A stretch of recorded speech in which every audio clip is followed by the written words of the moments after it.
సంతోషంగా ఉంది. అందుకే స్పెషల్గా అంటున్నాను. ఎస్పెషల్గా ఇప్పుడే విన్నాను తమ్ముడు చెప్తున్నప్పుడు అసలు ఏంటి ఆ పుస్తకం దానికోసం ఏం తెలియదు. సపోజ్ ఏదైనా మాట్లాడాలనుకుంటే కాస్త పుస్తకం తమ్ముడిని అడిగితే ఇప్పుడు మాటల్లో కాస్త తెలిసింది. రాజకీయాల్లో గత దశాబ్ద కాలంగా జరుగుతున్నటువంటి అంశాల మీద తను అనుభవించి తన మనసు పెట్టి ఒక ఇంట్రెస్టింగ్గా రాసినటువంటి పుస్తకం అండర్ కరెంట్. రాజకీయాలు చూసాం, ప్రస్తుత రాజకీయాలను విశ్లేషిస్తున్నాం, భవిష్యత్తు రాజకీయాల కోసం ఒక ఇమేజింగ్ చేస్తున్నాం. ఇది ఈ పుస్తకం ముఖ్యంగా యువత అందరినీ కూడా ఆకట్టుకుంటుందని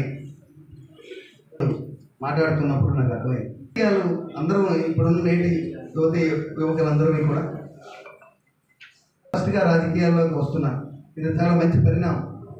1981లో 82లో తారక రామారావు గారు ఆంధ్రప్రదేశ్లో పార్టీ పెట్టినప్పుడు తెలుగుదేశం పార్టీ పెట్టి అయ్యే వరకు కూడా ఆంధ్రప్రదేశ్లో అంతవరకు కూడా రాజకీయం అంటే ఏదో కొద్ది మంది పరిమితమైన అటువంటి సెక్టర్ ఇది. అందరూ వచ్చేవారు కాదు. రాజకీయం అంటే ఎంతో మనది కాదు, మనకు సంబంధం కాదు, అది ఎవరో చేసేవాళ్ళు. ఒకే వ్యక్తి 50 సంవత్సరాలు రాజకీయం చేసిన వ్యక్తులను కూడా చూశాం. అంత రాజకీయ చైతన్యం వస్తే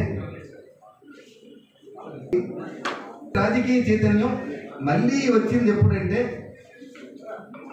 24 ఎన్నికల్లో మళ్ళీ ప్రజలందరికీ అంత రాజకీయ చైతన్యం తీసుకొచ్చింది ఆంధ్రప్రదేశ్లో.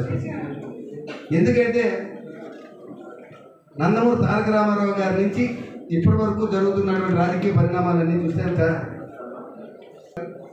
తర్వాత మన సీఎం చంద్రబాబు నాయుడు గారు, ఆ తర్వాత రాజశేఖర రెడ్డి గారు, మళ్ళీ చంద్రబాబు నాయుడు గారు, ఇలా మనం అంటే ఎప్పుడు ఆంధ్రప్రదేశ్లో సంక్షోభం వస్తుందో, ఎప్పుడు క్రిటికల్ టైమ్స్ వస్తాయో అటువంటి టైంలో మళ్ళీ మనకు లీడర్ కనిపిస్తుంటాడు. అటువంటి లీడర్షిప్ ఉన్నటువంటి రాజకీయాలు చూస్తూ ఉంటే ఎంత పెద్ద పొరపాటు అంటే ఎన్నో ఆశలతో ఏదో రాష్ట్రాన్ని ఉద్ధరించేస్తారు. అసలు రాజకీయాలు అంటేనే భయపడేలా చేసాడు. ఈ రాజకీయాలను దేనికోసం అవసరం?